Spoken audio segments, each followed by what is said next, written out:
ورحمۃ اللہ وبرکاتہ۔ بسم اللہ الرحمن الرحیم والصلاة والسلام علی رسولہ الکریم وعلی آلہ وصحبہ اجمعین، اما بعد۔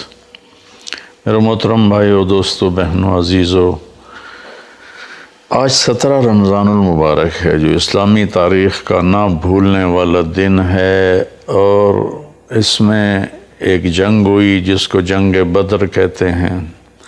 قیامت تک جتنی جنگیں لڑی جائیں گی اس کی اہمیت سب سے زیادہ ہے۔ قیامت تک جتنے مجاہدین جنگیں لڑیں گے، جنگ بدر میں شریک ہونے والے مجاہدین کا اجر سب سے زیادہ ہے اور رتبہ اور مقام سب سے بلند ہے۔ اللہ تعالیٰ نے بدر والوں کے بارے میں کہا، افعلوا ما شئتم فإنی قد غفرت لکم۔ اللہ کے نبی نے فرمایا کہ اللہ فرماتے ہیں، اے بدر والو، جو مرضی کرو، میں نے تمہیں معاف کر دیا ہے۔ تو پھر اللہ کے نبی نے اپنی زبان سے جو ایک گواہی دی، ان تہلک هذه العصابۃ فلن تعبد، یہ بول کبھی کسی جماعت کے بارے میں نہیں بولا گیا۔ اے اللہ، اگر آج یہ جماعت ہلاک ہو گئی تو پھر قیامت تک تیرا نام لینے والا کوئی نہیں رہے گا۔ یہ 313 پر پورے اسلام کی بنیاد کو کھڑا کیا، اور ان 313 کی فتح کو اسلام کی زندگی قرار دیا، اور ان کی شکست کو اسلام کی موت قرار دیا۔ اور آپ اتنی بے قراری سے مانگ رہے تھے، آپ کی چادر آپ کے مونڈوں سے گر رہی تھی، ابوبکر صدیق آپ کے کندھوں پر چادر کو دوبارہ سیٹ کرتے، وہ پھر گر جاتی۔ آخر اتنا تڑپے کہ ابوبکر صدیق نے آپ کو دونوں بازوں میں ایسے لے لیا، یا رسول اللہ بس کریں، مجھے یقین ہے آپ کی دعا قبول ہو گئی ہے، اب آپ اتنا مت روئیں۔ جنگ بدر کفر اور اسلام کی پہلی جنگ تھی۔ قریش مکہ اور جناب رسول اللہ صلی اللہ علیہ وسلم کے صحابہ کے درمیان یہ پہلی جنگ تھی، اور اس میں جو عدد کا تناسب ہے وہ بڑا ہی عجیب ہے۔ پورے مدنی لشکر میں 313 جنگجو تھے، جن میں 2 کے پاس گھوڑے تھے، ایک زبیر بن عوام رضی اللہ عنہ اور ایک مقداد بن اسود رضی اللہ تعالیٰ عنہ، اور 70 اونٹ تھے، اور اس طرف 100 گھوڑ سوار تھے، اور 700 تلواریں تھیں، اور ہزاروں کی تعداد میں اونٹ تھے۔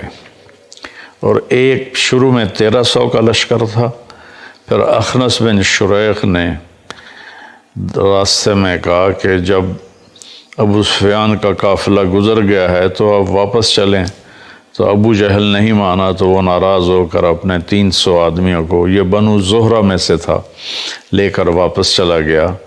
تو اس طرح پھر ان کی تعداد 1000 رہ گئی۔ قصہ یوں ہوا کہ مکے والوں نے مدینے پر حملہ کرنے کی تیاری کا منصوبہ بنایا۔ کوئی گھر ایسا نہیں بچا جس نے اپنا سامان نہ دیا ہو ابو سفیان کو کہ وہ جا کر بیچیں شام میں اور وہاں سے ہتھیار لے کر آئیں۔ تو ٹوٹل جو سونا جمع ہوا وہ 262 کلو تھا، 62.5 کلو، 50,000 دینار۔ تو ایک دینار 30,000 کا ہوتا ہے، تو 50 ضرب 30,000 ہو تو یہ کوئی 15 ارب روپیہ بنتا ہے۔ اس بڑی مالیت کا، اور 40 آدمی اس کی حفاظت کے لیے تھے۔ جب مدینے والوں کو پتہ چلا کہ ابو سفیان ساز و سامان لے کے جا رہا ہے اور ہمارے خلاف یہ استعمال ہوگا، تو آپ نے منصوبہ بنایا کہ ان کو پکڑا جائے۔ چونکہ صرف 40 آدمیوں کی خبر تھی تو آپ نے کوئی اس کے لیے جنگی تیاری نہیں کی۔ جو مسجد میں بیٹھے تھے نصیبوں والے، انہوں نے کہا کہ جاؤ۔ جس کا گھوڑا چند میل کے فاصلے پر تھا اس کو بھی جانے کی اجازت نہیں دی۔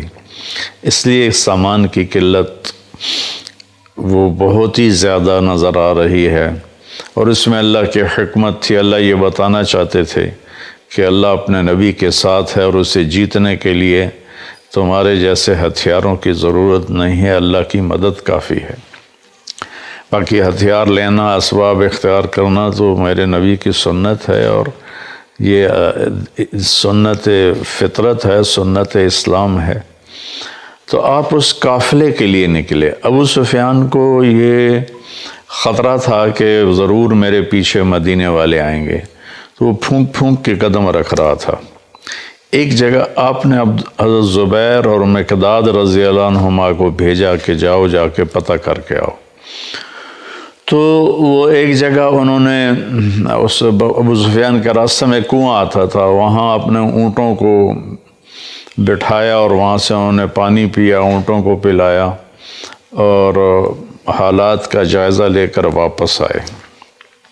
ابو سفیان کو خبر تھی کہ کچھ نہ کچھ ہمارے پیچھے مدینے والے لگے ہوئے ہیں، تو وہ دائیں بائیں سارے وہ ریکی کرتا ہوا آ رہا تھا۔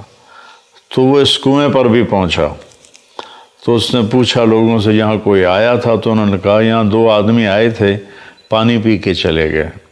تو ابو سفیان نے اونٹوں نے جہاں وہ اپنی لید پھینکی تھی اس سے وہ لید کو اٹھایا اور یوں توڑا تو اس میں سے گٹھلی نکلی۔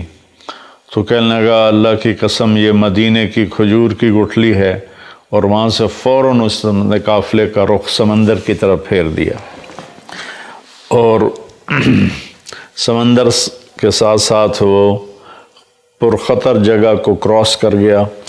تو اس دوران اس نے جب خطرہ محسوس کیا تو زمزم بن عامر غفاری کو بھیجا کہ جاؤ مکے میں اعلان کرو کہ میرے اوپر حملہ ہونے والا ہے۔ وہ جب مکے میں پہنچ کے اس نے اعلان کیا تو پورے مکے میں ہلچل مچ گئی اور ہر کوئی آگ سے بھر گیا اور تیاریاں شروع ہو گئیں۔ تو سب ہتھیاراں کیل کانٹوں سے لیس ہو کر نکل پڑے۔ تو ابو سفیان نے پھر پیغام بھیجا کہ میں نکل گیا ہوں دشمن کی زد سے، لہٰذا اب جنگ کی ضرورت نہیں ہے، تم واپس آ جاؤ۔ تو عتبہ بن ربیعہ اور اخنس بن شریق نے یہ بات کہی کہ حکیم بن حزام بھی کہ ہمیں اب واپس جانا چاہیے۔ تو ابو جہل نے کہا کہ نہیں، ہم بدر جائیں گے، وہاں شراب پئیں گے، ہماری باندیاں گانے گائیں گی اور ہم وہاں اونٹ ذبح کر کے کھائیں گے اور پورے عرب کو بتائیں گے کہ ہم بڑے طاقتور ہیں، ہماری دھاک ہے سب پر، ہم واپس نہیں جائیں گے۔ ادھر اللہ کے نبی کو پتہ چلا کہ ابو سفیان کا قافلہ تو نکل گیا، اب تو ابو جہل کا لشکر آ رہا ہے۔ تو آپ نے اپنے ساتھیوں کو اکٹھا کیا کہ بولو بھائی اب کیا کرنا ہے، واپس جاتے ہیں تو اسلام پر کاری ضرب پڑتی ہے کہ کمزوری واضح ہوتی ہے اور ایک خبر پھیل جائے گی کہ مسلمان بہت کمزور ہیں اور یہ صحیح نہیں ہے، اور اگر جمتے اور لڑتے ہیں تو گردنیں اڑتی نظر آتی ہیں، کہاں 100 تلواریں، کہاں 8 تلواریں، ٹوٹل 8 تلواریں تھیں، اور کہاں 100 گھوڑے، کہاں 2 گھوڑے، کہاں 70 اونٹ، کہاں سینکڑوں اونٹ، کہاں 313، کہاں 1000، کوئی چیز بھی برابر کے نہیں تھی۔ وَإِنَّ فَرِيقًا مِّنَ الْمُؤْمِنِينَ لَكَارِهُونَ، ایک طبقہ صحابہ کا پریشان ہو رہا تھا کہ اب کیا بنے گا۔ یہ فطری خوف ہے، نہ کہ بزدلی کا خوف، فطری خوف ہے جس پر ہی تو اجر ہے۔ تو آپ نے سب کو اکٹھا کیا کہ بولو بھئی اب کیا کرنا ہے۔ تو ابوبکر صدیق نے کہا یا رسول اللہ جو آپ کہیں گے ہم نے وہ کرنا ہے۔ آپ نے کہا بولو بھئی کیا کرنا ہے۔ تو مقداد بن اسود کھڑے ہوئے، یا رسول اللہ اذا لا نقول کما قالت بنو اسرائیل اذهب انت وربک فقاتلا نحن ہاہنا قائدون، کہ جب موسیٰ علیہ السلام نے کہا نا اپنی قوم سے کہ چلو چل کے شامیوں سے جہاد کرو اور اپنا ملک آزاد کراؤ، تو کہنے لگے تو جا اور تیرا رب، جب فتح ہو جائے تو پھر ہمیں بلا لینا، ہم تو یہ بیٹھے ہیں۔ تو کہنے لگے یا رسول اللہ ہم یہ نہیں کہیں، ہم کہیں گے اذهب انت وربک فقاتلا نحن معك مقاتلون، آپ جائیں، آپ کا رب جائے، ہم آپ کے ساتھ لڑیں گے، کبھی آگے کبھی پیچھے، کبھی دائیں کبھی بائیں، اللہ کی قسم آپ تک کوئی پہنچ نہیں سکتا جب تک ہماری لاشوں کے اوپر سے گزر کے نہ جائے۔ تو آپ نے پھر فرمایا بولو بھائی کیا کہتے ہو، کیا کرنا ہے؟ تو پھر سعد بن معاذ مدینے والوں میں سے کھڑے ہوئے، مقداد بھی مہاجرین میں سے تھے، ابوبکر بھی مہاجرین میں سے تھے، کہنے لگے لگتا ہے یا رسول اللہ ایانا یرید، آپ میرے خیال میں یہ چاہ رہے ہیں کہ ہماری مدینے والوں کی کیا رائے ہے؟ ہم تو کہہ رہے تھے کہ ہمارے مہاجر بھائی جو کہہ رہے ہیں وہی ہماری رائے ہے، لیکن آپ کے تیسری دفعہ پوچھنے سے لگتا ہے کہ آپ چاہتے ہیں کہ ہم اپنی رائے کا اظہار کریں۔ تو آپ نے اس پر آپ نے اس پر سر ہلایا کہ ہاں، تو وہ عرض کرنے کے یا رسول اللہ ہم نحن آمنا بک وصدقناک بما جئت بہ وہو الحق، ہم آپ پر ایمان لائے اور ہم نے اس بات کو آپ کی تصدیق کی، آپ کو سچ جانا کہ جو کچھ آپ ہمیں کہہ رہے ہیں آسمان کی خبریں وہ ساری حق ہیں اور سچ ہیں، اور ہم نے آپ پر اس کو عہد و پیمان دیا یا رسول اللہ سالم من شیتا وحارب من شیتا وقتا حبال من شیتا، یا رسول اللہ جس سے صلح کرنی ہے ہم تیار ہیں، جس سے لڑنا ہے ہم تیار ہیں، جس سے تعلقات کی رسیوں کو توڑنا ہے ہم تیار ہیں۔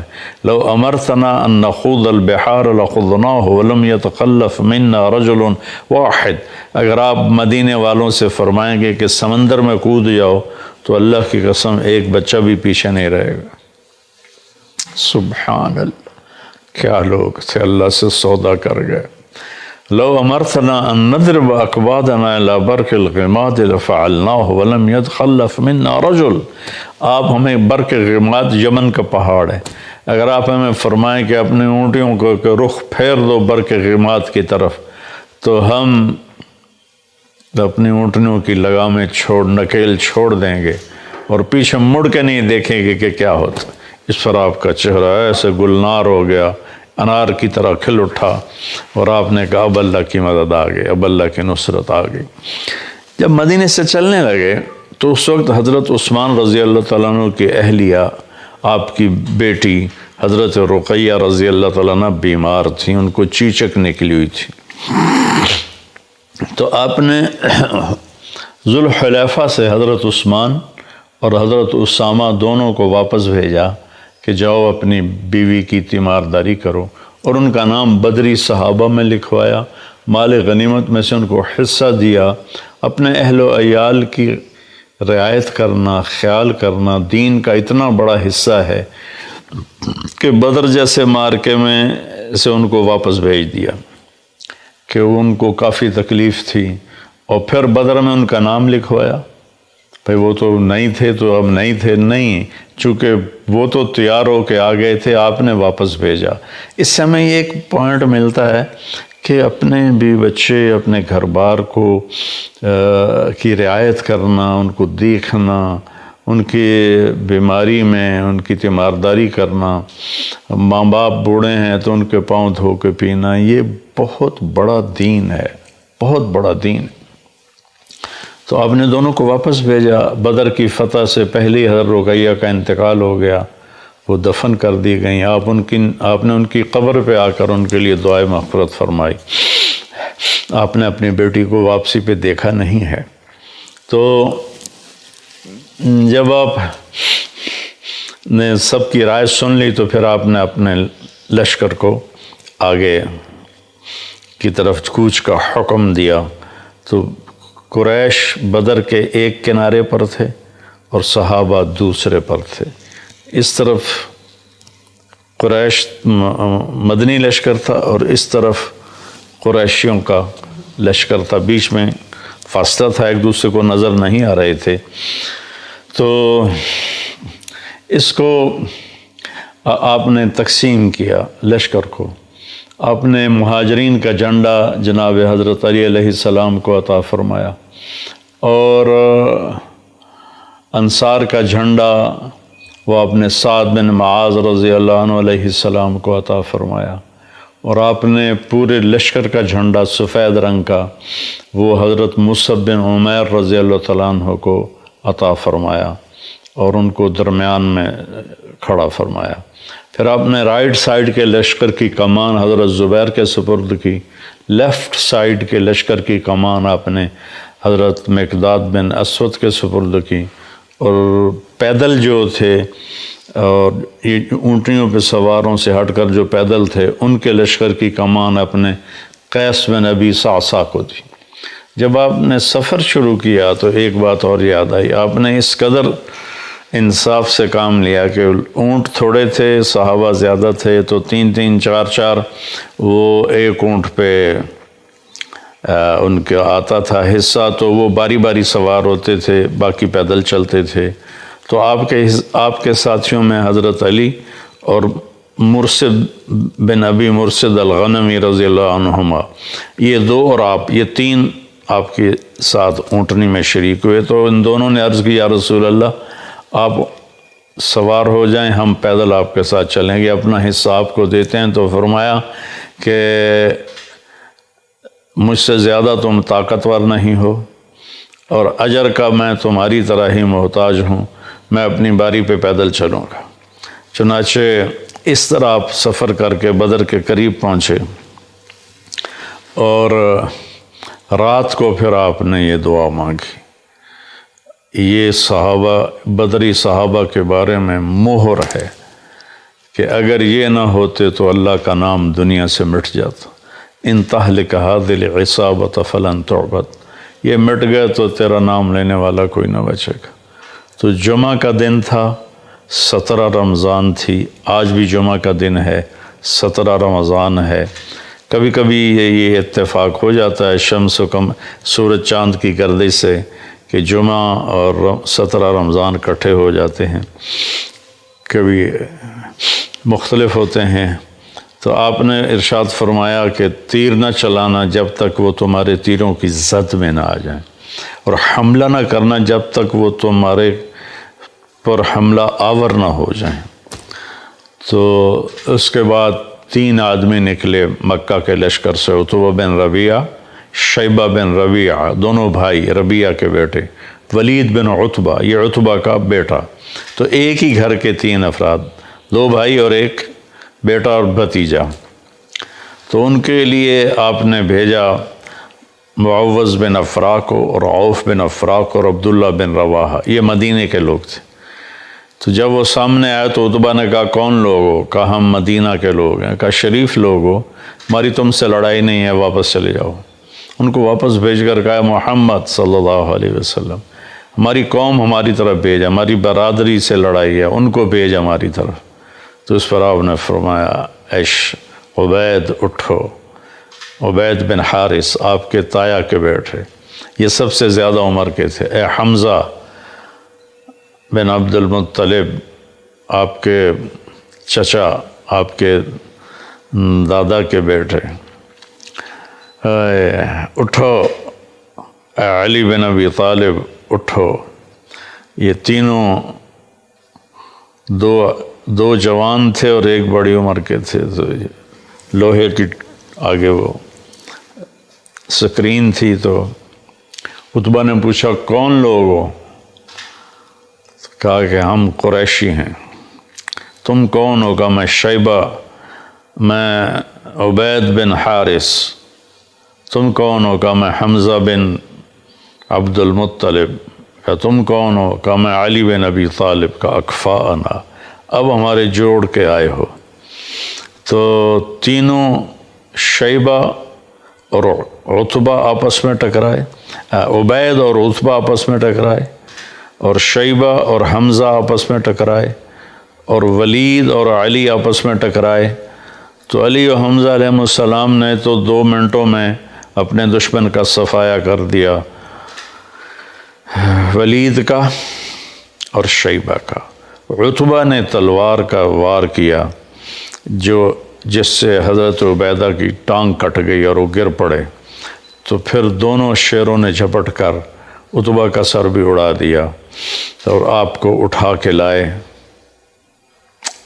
آپ نے قدموں میں سر رکھ دیا، کہا یا رسول اللہ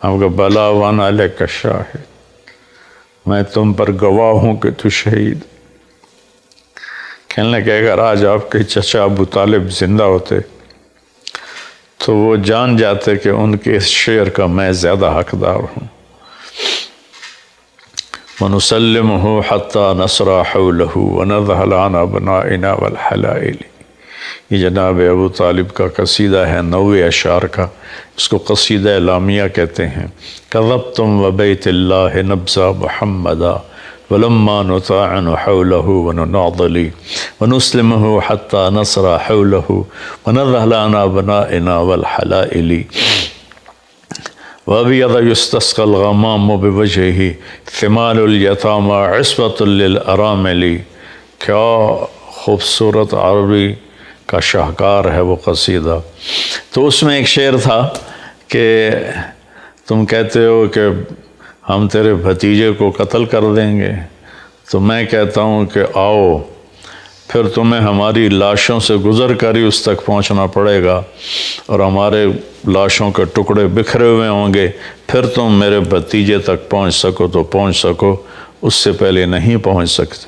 تو چونکہ عبید کے ٹکڑے ہو گئے تھے تو انہوں نے اس پر کہا کہ آج اگر ابو طالب زندہ ہوتے تو وہ جان جاتے کہ میں ان کے شعر کا ان سے زیادہ حقدار ہوں۔ وَنُسْلِمُهُ حَتَّى وَنُسَلِّمُهُ حَتَّى نَصْرَ حَوْلَهُ وَنَذْهَلَ عَنْ أَبْنَائِنَا وَالْحَلَائِلِ۔ آپ نے فرمایا سچ ہے۔ پھر واپسی پر 3-4 دن کے بعد ان کا انتقال ہوا۔ میں ان کی قبر مبارک پر گیا ہوں، ایک بدو مجھے مل گیا، اللہ اس کا بھلا کرے، وہ اس علاقے کو جانتا تھا، وہاں تو ورنہ تو قبروں کے نشان ہی کوئی نہیں، کوئی نام کوئی نہیں۔ تو وہ مجھے لے گیا حضرت عبید کی قبر پر۔ ایک دفعہ آپ کا وہاں سے گزر ہوا تو خوشبو آئی زبردست۔ صحابہ نے کہا یا رسول اللہ یہ خوشبو کیسی؟ آپ نے کہا تمہیں پتہ نہیں، یہاں عبید کی قبر ہے، عبید بن حارث کی قبر ہے، کہ خوشبو اس کی قبر سے آ رہی ہے۔ تو اس کے بعد پھر قریش نے عام حملہ کر دیا۔ تو اللہ تعالیٰ کی غیبی مدد تھی، ایک ہوا کا جھونکا آیا۔ تو حضرت علی نے پوچھا یا رسول اللہ یہ کیا ہے؟ کہ جبریل آ گیا ہے 500 فرشتوں کے ساتھ۔ پھر دوبارہ ہوا کا جھونکا آیا۔ پھر حضرت علی نے پوچھا یا رسول اللہ یہ کیا ہے؟ تو آپ نے فرمایا میکائیل آ گیا ہے 500 فرشتوں کے ساتھ۔ تو اللہ نے 1000 فرشتے اتارے اس جنگ میں لڑنے کے لیے، اور یہ پہلی اور آخری جنگ ہے جس میں فرشتوں نے باقاعدہ قتال کیا اور لڑائی کی۔ اس سے پہلے بھی نہیں کی، اس کے بعد بھی۔ احد میں شاید کچھ ملائکہ کی روایت آتی ہے، اس کے علاوہ کوئی نہیں ہے۔ تو تھوڑی ہی دیر میں ان کے 72 آدمی مارے گئے، اور 72 ان کے قید میں آ گئے، باقی سارے بھاگ گئے۔ کئی صحابہ کہتے ہیں ہم تلوار اٹھاتے مارنے کے لیے، آگے اس کی گردن پہلے ہی اڑ جاتی، ہم نیزہ اٹھاتے سینے میں پار کرنے کے لیے، اس سے پہلے اس کے منہ پہ کوڑا پڑنے کی آواز آتی اور اس کا چہرہ مسخ ہو جاتا، رنگ سبز ہو جاتا تھا۔ ابو الیسر چھوٹے سے قد کے صحابی ہیں، حضرت عباس کا قد اتنا بڑا تھا، گھوڑے پر بیٹھتے تھے، پاؤں زمین پر لگتے تھے، ان کو باندھ کے لے کے آ رہے تھے۔ عباس رضی اللہ عنہ شرمندہ، تو جب ان کو پیش کیا تو حضرت تو ہمارے نبی حیران ہو کر دیکھنے لگے کہ ابو الیسر عباس کا چچا یہ کیا؟ کہا یا رسول اللہ مجھے اس نے نہیں پکڑا، مجھے کسی اور نے پکڑا ہے، زمین آسمان کے درمیان وہ کھڑا تھا، اس نے میرے ہاتھ میں روڑ کے باندھ کے مجھے رسی اس کو دے دی، وہ تھے جبریل۔ تو ابو الیسر کہنے لگے نہیں یا رسول اللہ میں نہیں پکڑا ہے۔ تو آپ نے کہا چپ کر، ایدک اللہ بملک کریم، فرشتے نے تیری مدد کی ہے۔ تو اللہ تعالیٰ نے اس جنگ میں ابو جہل، توبہ توبہ، تو حضرت معاذ اور معوذ دونوں بھائی تھے، انہوں نے جا کر ابو جہل پہ وار کیا اور اس کی ٹانگ کاٹ دی۔ ٹانگ کاٹی تو وہ گر گیا، گھوڑے پہ سوار تھا۔ تو اکرمہ آپ کے ایک بعد میں ایمان لے آیا رضی اللہ تعالیٰ عنہ، انہوں نے پھر معاذ کی معوذ کی کندھے پہ وار کیا تو ان کا ہاتھ ایسے لٹک گیا، تو انہوں نے ہاتھ کو اٹھا کے پیچھے کر لیا اور لڑتے رہے۔ پھر کہنے لگے وہ ہاتھ مجھے تنگ کر رہا تھا تو میں نے پاؤں کے نیچے دے کے دبا کے کھینچ کے پھینک دیا اور پھر لڑنا شروع کر دیا۔ میں پڑھتا ہوں تو میرے رونگٹے کھڑے ہو جاتے ہیں، میں تو سوئی چبھ جائے تو ہماری حال اداڑے ہوتی ہے، اور وہ پورا پاؤں ہاتھ کھینچ کے پھینک دیا۔ حضرت عثمان کے زمانے میں ان کا انتقال ہوا، تو وہ گرا تو اس کو انہوں نے زخمی حالت میں چھوڑ دیا۔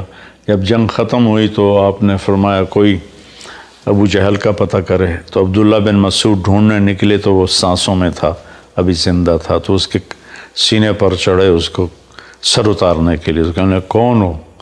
کہا میں عبداللہ بن مسعود۔ کہا یا روع الغنم، اے بکریوں کے چرانے والے، لقد صعدت المرتقى، تو بہت بڑے اونچے پہاڑ پہ چڑھ گیا ہے، کاش میری موت یہ بکری چرانے والے کے ہاتھ میں نہ ہوتی۔ پھر کہنے لگا ذرا نیچے سے کاٹنا، لوگوں کو پتہ چلے بڑے سردار کی گردن ہے۔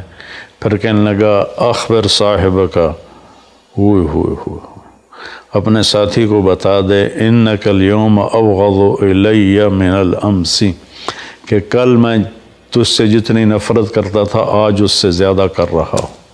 تو انہوں نے اس کی گردن کاٹی اور آ کر آپ کے سامنے پھینکی، تو آپ نے سجدہ شکر کیا، اور اللہ نے صحابہ کو عزت دی، کامیابی دی۔ اور اس کو اللہ تعالیٰ نے قرآن میں یوں بیان کیا ہے کہ اذ تستغیثون ربکم فاستجاب لکم انی ممدکم بألف من الملائکۃ مردفین ما جعلہ اللہ الا بشرا ولتطمئن بہ قلوبکم والنصر الا من عند اللہ ان اللہ عزیز حکیم۔ جب تم اللہ کو پکار رہے تھے تو اللہ نے 1000 فرشتے بھیجے، فرشتے تمہاری مدد کے لیے تھے، لیکن اصل مدد اللہ کی تھی، یہ تمہاری تسلی کے لیے تھے۔ اذ یغشیکم النعاس امنۃ منہ، جب تم ڈر رہے تھے کل کیا ہوگا تو میں نے تمہیں سلا دیا، اونگ آ گئی۔ وَيُنَزِّلُ مِنَ السَّمَاءِ مَاءً، پھر آسمان سے بارش اتاری، لِيُذْهِبَ عَنْكُمْ رِجْزَ الشَّيْطَانِ، تاکہ شیطانی خیال تمہارے دور کروں، وَيَرْبِطَ بِهِ قُلُوبَكُمْ، تمہارے دلوں کو مضبوط کروں، وَيُثَبِّتَ بِهِ الْأَقْدَامَ، تمہارے قدموں کو جما دوں۔ اِذْ يُوحِي رَبُّكَ لِلْمَلَائِكَةِ أَنِّي مَعَكُمْ، جب اللہ نے فرشتوں سے کہا میں تمہارے ساتھ ہوں، جاؤ خبر دو صحابہ کو۔ فَاضْرِبُوا فَوْقَ الْأَعْنَاقِ وَاضْرِبُوا مِنْهُمْ كُلَّ بَنَانٍ ذَلِكَ بِأَنَّهُمْ شَاقُّوا اللَّهَ وَرَسُولَهُ وَمَنْ يُشَاقِقِ اللَّهَ وَرَسُولَهُ فَإِنَّ اللَّهَ شَدِيدُ الْعِقَابِ۔ یہ آیت عجیب ہے، آج تک فرشتوں نے کبھی میدان جنگ میں تلوار نہیں اٹھائی، ان کو پتہ نہیں کرنا کیا ہے، تو اللہ ان کو کہہ رہا ہے کہ تم نے کیا کرنا ہے، گردن پہ تلوار مارنی ہے، سر اڑاؤ، یا پھر انگلیاں اڑا دینی ہے تاکہ وہ لڑنے کے قابل نہ رہے۔ یہ فرشتوں کو بتایا جا رہا ہے، اللہ ان کو بتا رہا ہے کہ ایسے کرنا ہے۔ ایک دفعہ جبریل نے پوچھا یا رسول اللہ، آپ کے صحابوں میں سب سے افضل کون ہے؟ آپ نے فرمایا بدر والے۔ کہنے لگے فرشتوں میں بھی سب سے افضل وہ 1000 صحابہ فرشتے ہیں جنہوں نے بدر کے میدان میں اتر کر جنگ کی تھی۔ تو یہ جنگ بدر اسلام کا ایک بہت بڑا معرکہ ہے، اور اللہ تعالیٰ نے حق اور باطل کو واضح کر دیا۔ اللہ ہمیں بھی حق پہ چلنے کی توفیق نصیب فرمائے۔ السلام علیکم۔